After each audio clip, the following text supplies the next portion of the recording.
없나이다. 아멘. 우리 옆 사람과 한번 인사하겠습니다. 사랑합니다. 축복합니다.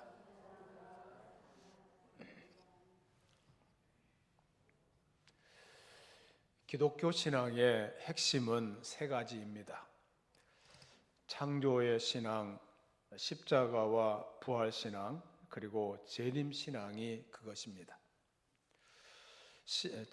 창조 신앙은 천지를 창조하시는 분은 하나님이심을 믿는 것입니다. 우주 만물의 통치자요 지배자는 하나님이심을 믿는 것입니다.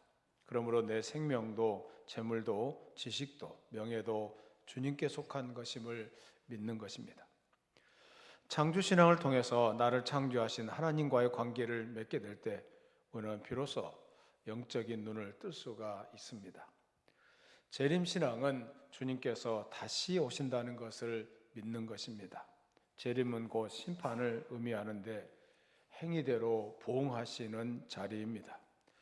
예수 그리스도를 믿은 사람과 믿지 않은 사람을 갈라놓는 자리입니다.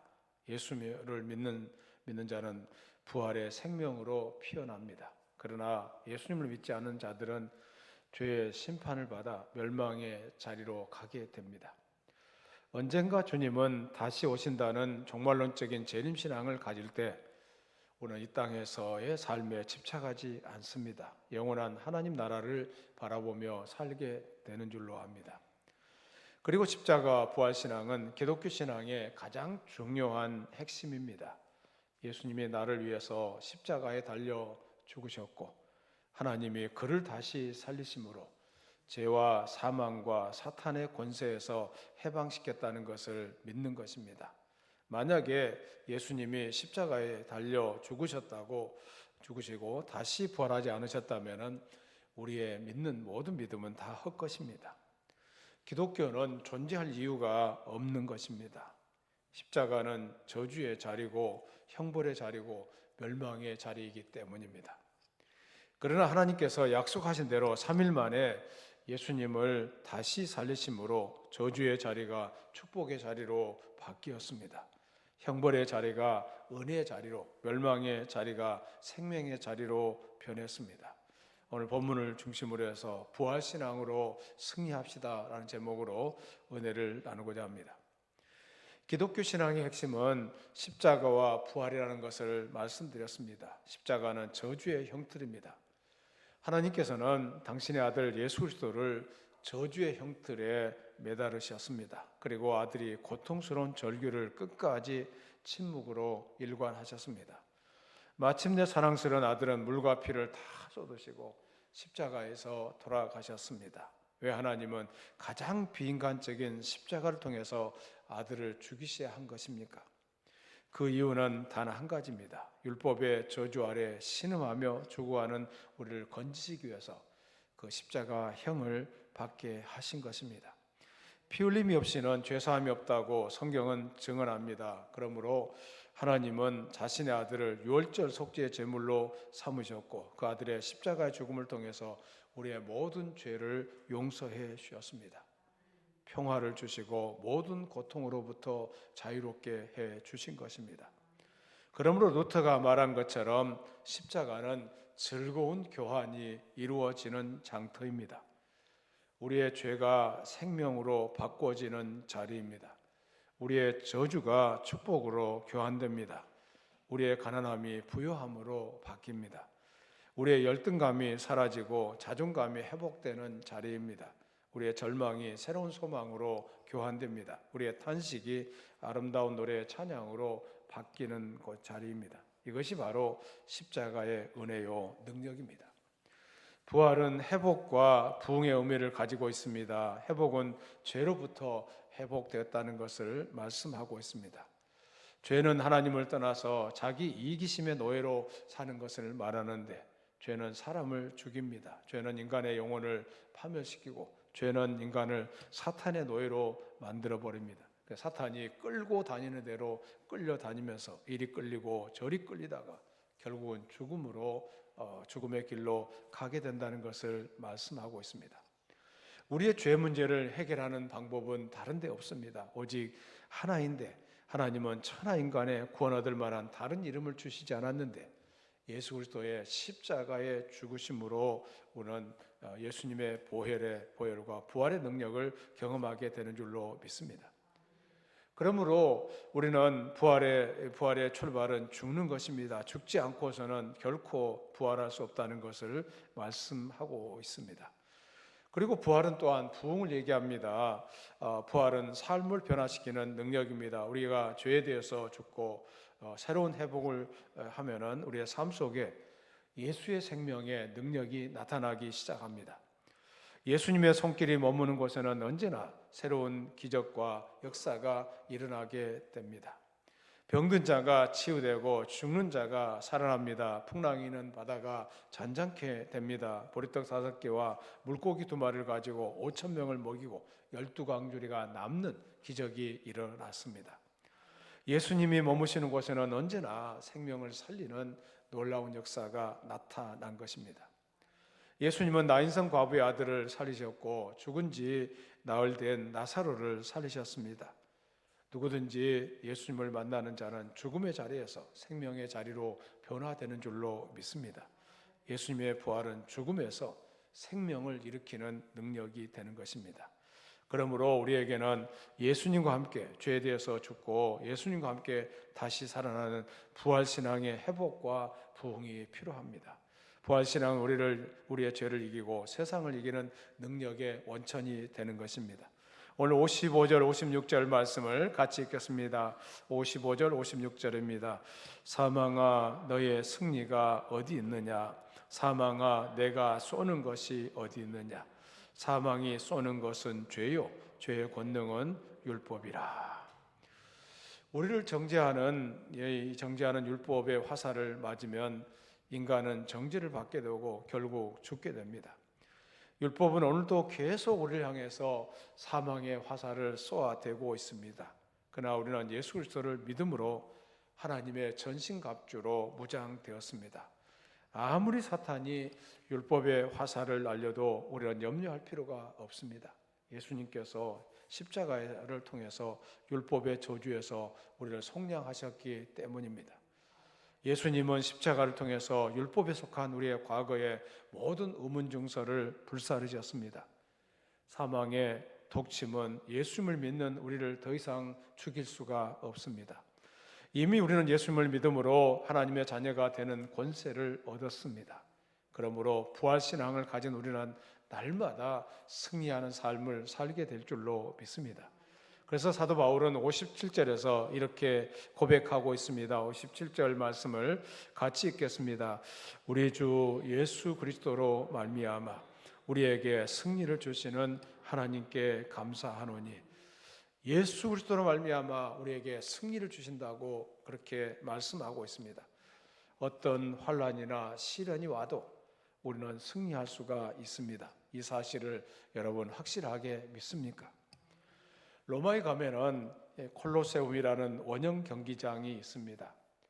초대교회 교인 성도들은 예수님을 믿는다는 이유 하나로 이곳에서 처참하게 죽어나갔습니다.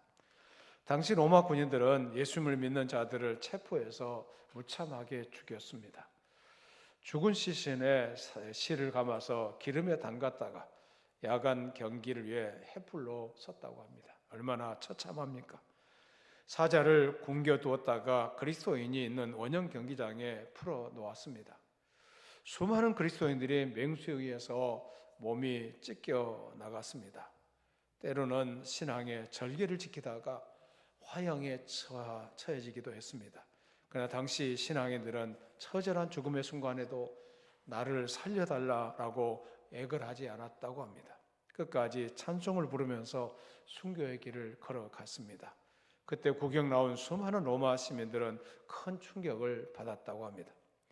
초대교회 교부인 이그나티우스는 AD 107년경 로마로 끌려가서 사형을 당했는데 그가 잡혀가면서 교부 폴리갑에게 이런 편지를 썼다고 합니다. 그대들은 나 때문에 타협하지 말라. 내가 석방되기를 바라지도 말라. 나는 미랄이 되고 짐승의 이빨에 가루가 되어 하나님의 깨끗한 빵이 되기를 원한다. 그리스도를 위하여 사형을 당하고 다시 살아나서 그리스도에게서 오는 자유를 얻는 것을 나는 믿는다. 그리스도를 소유할 수 있다면 불 가운데나 십자가 위에나 짐승의 아가리나 뼈가 가루가 되어도 손과 발이 잘리더라도 아무것도 두려워하지 않는다. 나에게는 오직 예수 그리스도만이 있을 뿐이라고 고백했습니다. 참 대담한 담대한 고백이라는 것을 알 수가 있습니다. 죽음 앞에서 이런 담대한 승리를 고백할 수 있는 비결이 무엇입니까? 그것은 바로 예수 그리스도의 부활에 대한 소망이 있었기 때문입니다. 비록 내가 죽는다 할지라도 영광스러운 부활에 대한 살아있는 소망으로 그 마음이 채워져 있기 때문에 죽음은 더 이상 두려움의 존재가 되지 않았던 것입니다. 지금 미국 사람들로부터 가장 존경받고 있는 사람 빌리 그레함 목사님은 전에 이런 말을 했습니다. 여러분, 빌리 그레함이 죽었다는 소식이 신문에 나거든 그 신문 기사를 믿지 마십시오. 내가 죽은 것이 아니라 주소를 옮긴 것뿐이요 라고 말했다고 합니다. 왜 죽음을 끝으로 받아들이지 않고 또 다른 시작으로 받아들입니까? 예수님의 부활을 믿었기 때문입니다. 예수님의 부활을 믿었던 이 신라건의 저자 밀턴은 죽음은 영원한 하나님 나라 궁전의 문을 여는 열쇠라고 말했습니다. 영생의 보증을 받고 사는 사람들, 그들에게는 더 이상 죽음은 두려운 존재가 아니었습니다. 부활의 소망을 가진 사람들은 아무리 실패가 찾아오고 질병이 에워싸고 앞길에 험산 줄령이 가로막혀 있다고 해도 좌절하지 않습니다. 절망하지 않습니다. 오뚜기처럼 다시 일어나게 될 줄로 믿습니다. 다시 시도하고 다시 시작합니다. 그래서 끝내는 이기고 마침내 이루어냅니다. 이것이 바로 부활하신 예수님을 만난 사람들의 삶의 모습인 것입니다. 이것이 바로 날마다 승리하는 삶의 원동력이라는 것을 기억해야 할 것입니다. 부활의 주님을 믿은 성도들은 어떻게 해야 합니까? 오늘 본문을 통해서 세 가지를 상고해 보려고 합니다. 첫째는 부활의 주님을 믿는 성도는 어떤 일을 당해도 신앙이 흔들리지 않는다는 것입니다. 58절 말씀을 같이 읽습니다. 58절입니다. 시작. 그러므로 내 사랑하는 형제들아 견실하며 흔들리지 말고 항상 주의 일에 더욱 힘쓰는 자들이 되라. 이는 너희 수고가 주 안에서 헛되지 않은 줄을 알미라. 그러므로 다시 말해서 부활을 말씀하면서 예수님의 부활을 확신하고 우리의 부활이 확실하니까 이것을 믿는 사람들은 이렇게 살아야 한다는 것을 말씀하고 있습니다. 58절 말씀은 부활장인 고린도전서 15장의 결론적인 말씀입니다. 당시 고린도는 가장 현대화된 문화가 시민들을 세속화시키던 대표적인 도시였습니다. 돈과 사치와 부도덕과 음란이 넘쳐나는 도시였습니다. 오죽하면은 고린도인이 된다라는 이 말은 방탕한 사람이 된다는 말과 동의어가 되었다고 합니다. 그런 세속화의 한복판에서 바울의 전도로 예수 믿은 고린도 교인들은 아직도 끊임없이 세속화의 유혹을 받고 있었던 것입니다. 거기에다가 이 도시는 매우 자유로운 사상이 넘치는 도시였음에도 불구하고 유독 기독교인에 대해서 관대하지 않았습니다. 바울 사도는 사도행전 18장 6절에서 이 도시에서 전도하며 대적과 해방을 받았다고 기록하고 있습니다. 이런 핍박과 유혹에 직면하면서 적지 않은 그리스도인들의 믿음이 흔들리고 있었습니다. 이런 성도들에게 경고하며 흔들리지 말라고 권면하고 있습니다. 흔들리는 이유는 물론 경고하지 못하기 때문입니다. 어떻게 해야 경고해질 수가 있습니까? 바울 사도는 그 해답을 고린도전서 15장 2절에서 말씀하고 있습니다. 고린도전서 15장 2절을 같이 읽겠습니다. 너희가 만일 내가 전한 그 말을 굳게 지키고 헛되이 믿지 아니하였으면 그로 말미암아 구원을 받으리라. 바울이 고린도 교회에 전했던 그 말씀, 그것이 무엇입니까? 그것이 바로 예수 그리스도의 죽음과 부활, 이 복음에 대한 것이었습니다. 복음의 문제를 해결한 사람, 복음을 들은 사람들은 그 복음 안에서 흔들리지 않아야 한다는 것을 말씀하고 있습니다. 예수님 안에 살아가는 사람들은 세속에 흔들리지 않습니다. 세상의 것들에 귀를 기울이지 않습니다. 오직 주님을 바라보면서 승리하게 될 줄로 믿습니다. 사탄은 계속해서 우리를 향해서 접근해 오면서 우리를 넘어지게 하려고 할 것입니다. 시몬 베드로에게 예수님께서 하신 말씀이 있습니다. 사탄이 밀 까부르듯이 들이댈 것이다 라고 말씀하고 있습니다. 그럼에도 불구하고 우리가 예수님을 믿는 믿음 때문에 그 예수님을 묵상하면서 살아가게 된다면 우리는 흔들리지 않고 견고하게 서게 될 줄로 믿습니다. 늘 푸르게 성도들 한 사람도 흔들리지 않고 믿음에 굳게 서기를 바랍니다. 전염병이나 재난과 사기나 박해, 분쟁과 성도에게 계속되는 핍박을 보면 사탄과 그의 동료들이 이 세상에서 판을 치는 것 같이 보여서 신앙에 흔들림이 올 수도 있습니다. 이런 때 하나님이 어디 계십니까 하는 의문이 생길 수도 있습니다. 확실한 대답은 하나님은 한 번도 보좌를 떠나지 않으시고 그 보좌에서 우리를 살펴보고 있다는 것입니다. 처음부터 끝까지 하나님 나라의 중심은 변하지 않는다는 것입니다. 믿음을 가지고 하나님을 바라보게 될 때 우리는 결코 흔들리지 않게 될 줄로 믿습니다. 아르헨티나 전도자 루이스 팔라오는 기자회견에서 하나님의 말씀으로 되돌아가지 않으면 우리는 혼란에 빠질 것입니다. 하나님의 보좌와 긴밀한 연관성을 갖지 않는다면 우리는 결국은 넘어질 수밖에 없다는 것입니다. 그 보좌의 중심을 바라보면서 하나님을 바라보면서 승리하는 우리 모두가 되어야 할 줄로 믿습니다. 가끔 우리는 영적으로, 정신적으로 그리고 철학적으로 아주 치열한 전쟁을 할 때가 있습니다.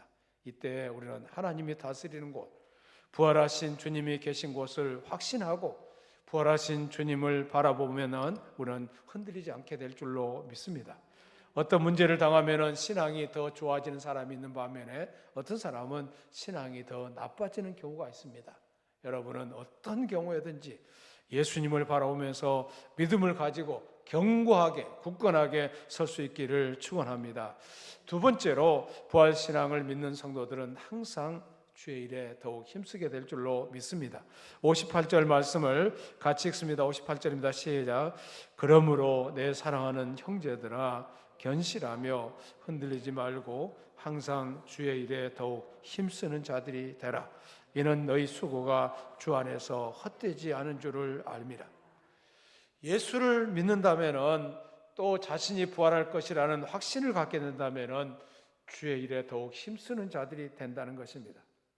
사람이 죽음 후에 부활이 있다는 사실을 안다면 인생의 방향이 달라질 것입니다. 세계 유명한 수학자요, 과학자요, 철학자였던 파스칼은 그의 책 팡세에서 천국 이것은 결코 포기하기에는 너무나도 엄청난 도박이다. 그냥 우리가 포기해버리기에는 너무 어마어마한 이것이 바로 도박이다라고 말했습니다. 파스칼은 수학자니까 계산도 해보았을 것입니다. 그러면서 그는 이렇게 말했습니다. 천국이 없어도 천국을 믿고 살았던 나에게 별로 손해볼 것은 없다. 사실 없다. 그러나 천국이 정말 존재했다면 준비했다면 갈 수 있었을 천국. 그런데 그 천국을 내가 놓쳐버렸다면 이것은 큰일이다. 이것을 놓쳐버리기에는 이것을 그대로 지나치기에는 너무 어마어마한 도박이다라는 말을 했습니다. 사람들은 죽음을 흔히 인생의 끝이라고 그렇게 말합니다. 죽으면은 모든 것이 끝난다고 생각을 합니다. 그러나 성경은 죽음이 끝이 아니라 새로운 시작이라는 것을 말씀하고 있습니다. 어머니 뱃속에 있는 아기는 세상에 나오는 것이 끝이 아닙니다. 모태의 삶은 끝이 나지만은 새로운 세계로 다시 태어나는 것입니다. 죽음도 마찬가지입니다. 이 세상의 삶은 끝이지만은 또 다른 세계로 다시 태어나게 되는 것입니다. 벌레가 고치가 되고 고치가 나비로 태어나는 것처럼 우리 인생을 죽음을 통해서 새롭게 태어나게 되는 줄로 믿습니다. 이 시대의 죽음에 대해 최대 연구가인 하버드 대학의 정신의학자 엘리자베스 키버라스라는 학자가 있습니다. 이분의 팀들은 소위 죽음에 가까운 사람들의 임재 의식을 연구했습니다. 죽었다가 극적으로 살아난 사람들, 죽음의 상태를 체험한 사람들의 의식 세계를 집중적으로 연구했습니다. 결론은 이렇습니다. 모두가 긴 터널을 통과했다는 것입니다. 그런데 한 부류의 사람은 아주 끔찍한 고통을 경험했고, 또 한 부류의 사람들은 환한 빛의 세계를 경험했다는 것입니다. 그리고 빛의 세계를 경험한 사람들은 다시 돌아오고 싶지 않았다고 고백하고 있습니다. 죽음 후에 부활이 있습니다. 죽음 후에 천국이 있습니다. 이 사실을 확인하면 우리의 인생은 달라지게 될 줄로 믿습니다. 죽음으로 끝나는 것이 아니라 죽음 후에 영생이 있다, 부활이 있다는 사실을 생각하면서 믿음으로 살아가는 우리 모두가 되어야 될 줄로 믿습니다. 우리 모두가 예수님의 부활을 믿는 사람들은 죽음을 이긴 사람들이라는 사실을 기억해야 할 것입니다. 부활을 확신한 사도 바울은 어떻게 살아갑니까? 부활을 확실한 사도 바울은 바울의 삶의 기록을 오늘 디모데후서를 후서에서 찾아볼 수 있습니다. 디모데후서 4장 6절부터 8절 말씀을 같이 읽겠습니다. 전제와 같이 내가 벌써 부어지고 나의 떠날 시각이 가까웠도다. 나는 선한 싸움을 싸우고 나의 달려갈 길을 마치고 믿음을 지켰으니 이제 후로는 나를 위하여 의의 면류관이 예비되었으므로 주 곧 의로우신 재판장이 그날에 내게 주실 것이며 내게만 아니라 주의 나타나심을 사모하는 모든 자에게도니라. 이게 자신을 위해서 의의 면류관이 예비되었다. 자신만을 위해서 아니라 예수님의 나타나심을 사모하는 모든 자에게도 그 면류관이 준비되었다는 것을 말씀하고 있습니다. 그래서 주님의 일을 적당히 하는 것과 사명감을 가지고 하는 일은 다릅니다. 힘써 일하는 것은 사명감을 가지고 하는 것입니다. 이 일만을 이루고 죽어야 한다는 사명감을 가지고 하는 일이 얼마나 자부심 있고 얼마나 든든하게 인생을 살아갈 수 있을지 모릅니다. 그래서 사명감을 가지고 사업을 하고 사명감을 가지고 자녀를 양육하고 부모를 섬기고 기도를 하고 전도를 할 때도 사명감을 가지고 하게 된다면 그 사람은 정말 주님의 부활을 믿고 하기 때문에 사명감에 충실한 일을 감당하게 될 줄로 믿습니다. 영국 출신 유명한 아프리카 탐험가요 선교사인 리빙스턴은 늘 자신의 일을 기쁨으로 감당하면서 불타는 사명감 속에서 헌신적으로 일했다고 합니다. 그가 한 번은 오지의 부족에게 복음을 전하기 위해서 밀림 속을 지나가다가 긴 여행을 하게 되는데 여러 가지 어려움을 겪었지만은 포기하지 않고 계속 전진하면서 이 여행하다가 큰 사자를 만났다고 합니다. 날카로운 이빨을 번득이며 달려드는 굶주린 사자와 맞서 사력을 다해 싸워 그 사자를 겨우 쫓아냈습니다. 그의 온몸은 날카로운 사자의 이빨 자국과 발톱으로 피투성이가 되었습니다.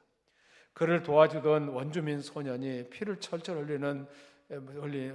흘리면서 그를 부축하면서 그에게 말하기를 선생님 이제 그만 포기하시고 가시지요. 이러다가 돌아가시겠습니다. 그러자 리빙스턴이 뚝뚝 떨어지는 피를 닦으면서 비장한 음성으로 말했다고 합니다. 자, 어서 복음을 전하러 가자. 나에게 아직 복음 전파의 사명이 남아있다. 사명의 사람은 결코 죽지 않는다라는 유명한 말을 했다고 합니다.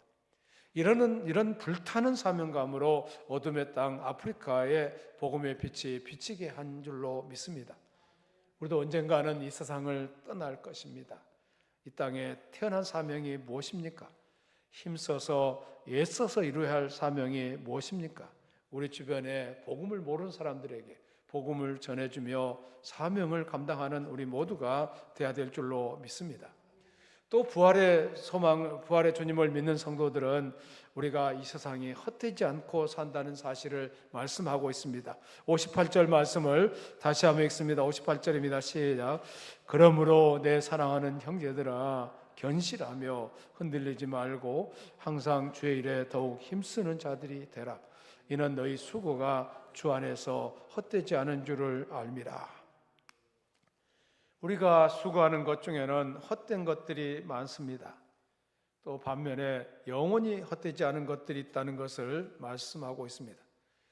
부활이 없다면 이 땅에 사는 모든 일들이 허무할 것입니다. 죽음으로 모든 것이 끝난다고 생각될 것입니다. 오늘 성경은 부활이 없다면 우리가 여전히 죄 가운데 있게 될 것을 말씀하게 되고, 우리 모두는 더욱 세상 속에서 불쌍한 자라고 말씀하고 있습니다. 그러나 부활이 있기 때문에, 내세가 있기 때문에, 천국이 있기 때문에 주님을 위한 노력은 결코 헛되지 않습니다. 주님을 위해 살다가 죽는 죽음은 그 어떤 형태의 죽음일지라도 복 있는 죽음이고 영광스러운 죽음인 줄로 믿습니다. 죽는 죽음은 그 어떤 형태의 죽음일지라도 복 있고 영광스러운 죽음인 줄로 압니다. 예수님께서 말씀하셨습니다. 마태복음 10장 42절입니다. 같이 읽습니다. 시작. 또 누구든지 제자의 이름으로 이 작은 자 중 하나에게 냉수 한 그릇이라도 주는 자는 내가 진실로 너희에게 이르노니 그 사람이 결단코 상을 잃지 아니하리라. 이 작은 자 하나에게 행한 모든 것들이 하나님께 상급이 된다는 것을 말씀합니다. 고린도전서 3장 8절입니다. 고린도전서 3장 8절 시작. 심는 이와 물 주는 이가 한 가지이나 각각 자기가 일한 대로 자기의 상을 받으리라. 자기가 일한 대로 하나님 앞에 상을 받게 될 것을 말씀하고 있습니다. 갈라디아서 6장 9절입니다. 갈라디아서 6장 9절 시작. 우리가 선을 행하되 낙심하지 말지니 포기하지 아니하면 때가 이름에 거두리라. 선을 행하되 낙심하지 말고 선을 행하는 일을 계속하라는 것입니다. 마태복음 10장 41절입니다. 같이 읽겠습니다. 선지자의 이름으로 선지자를 영접하는 자는 선지자의 상을 받을 것이요 의인의 이름으로 의인을 영접하는 자는 의인의 상을 받을 것이며, 우리가 교회에서 행하는 것, 또 가정에서 행하는 것, 직장에서 행하는 것, 모든 일들이 헛되지 않습니다. 우리에게 면류관을 약속하고 있습니다.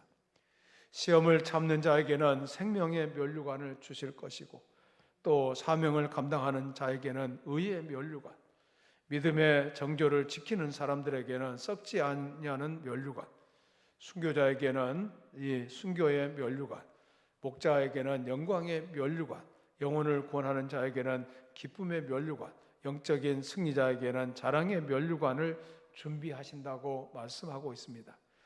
상급이 유치하다고 생각해서는 안 됩니다. 우리가 이 세상에서 이렇게 이 금메달을 따도 얼마나 자랑스럽게 여깁니까? 그런데 우리가 천국에서 받을 상급은 세상에 세상에 주는 그런 상하고는 다릅니다. 여러분, 세상에서 주는 상급도 귀하게 여기는데 우리가 주님 앞에서 받을 이런 면류관, 이 상급들이 얼마나 소중하고 크다는 사실을 잊어서는 안 될 것입니다. 어린아이처럼 믿음을 가지고 그 나라에서 받을 상급을 생각하면서 믿음의 길을 잘 달려가야 할 줄로 믿습니다. 눈물을 흘리고 고생하고 있다면 언젠가 예수님께서 우리의 눈물을 씻어줄 날이 올 것임을 믿고 그 믿음의 길을 잘 달려가야 할 줄로 믿습니다. 요한계시록 21장 4절 말씀을 같이 읽겠습니다. 모든 눈물을 그 눈에서 닦아주시니 다시는 사망이 없고 애통하는 것이나 곡하는 것이나 아픈 것이 다시 있지 아니하리니 처음 것들이 다 지나갔습니다. 예수님 때문에 눈물을 흘립니다. 고통받습니다. 어려움을 겪습니다. 그러나 실망하지 마시고 낙심하지 마시고 예수님께서 다시 오시는 날 우리의 눈물을 다 씻어주시고 우리의 애통하고 고통하는 것들을 위로해 주시고 새로운 삶으로 이끌어 주실 줄로 믿습니다. 예수님의 부활을 믿는 사람들은 이런 믿음을 가지고 살아가기 때문에 이 세상에서 승리하며 살게 될 줄로 믿습니다. 우리가 날마다 승리하는 신앙생활을 하려면 어떻게 해야 됩니까? 부활신앙으로 살아가야 할 줄로 믿습니다. 예수님께서 십자가에 못 박혀 돌아가셨지만 사흘 만에 다시 살아나셨습니다. 부활하셔서 지금도 살아계시고 우리가 하는 모든 행위를 다 살펴보고 있다는 것을 기억해야 합니다. 이 부활신앙으로 승리하는 우리 모두가 되어야 할 줄로 믿습니다. 예수님의 부활을 믿는 신앙이라면 어떤 일을 당해도 신앙이 흔들리지 않고 더욱 견고해야 될 줄로 믿습니다. 항상 주의 일에 더욱 힘쓰는 자들이 되어야 할 줄로 믿습니다. 우리의 수고가 헛되지 않다는 사실을 믿고 살아가야 할 줄로 믿습니다. 부활신앙으로 승리하는 저와 여러분이 되기를 주의 이름으로 축원합니다. 살아계신 하나님 감사합니다. 우리에게 부활의 생명을 주신 것을 감사합니다. 우리가 이 세상에 사는 것이 전부가 아니라는 것을 생각하게 하여 주시고, 우리가 천국에서 받을 상급 또 받을 면류관을 생각하면서 믿음의 길을 잘 달려가게 하여 주시옵소서. 하나님, 늘 푸른 게 우리 성도들 믿음 안에 서게 하여 주시옵소서. 어떤 일을 당해도 흔들리지 않게 하여 주시옵소서. 또 주의 일에 더욱 힘쓰는 자들이 되게 하여 주시고, 또 우리의 수고가 헛되지 않는다는 사실을 알게 하여 주시고, 믿음으로 이 길을 잘 달려가서 주님 앞에 서는 날 다 면류관을 받게 하여 주시옵소서. 예수님 이름으로 기도드리옵나이다.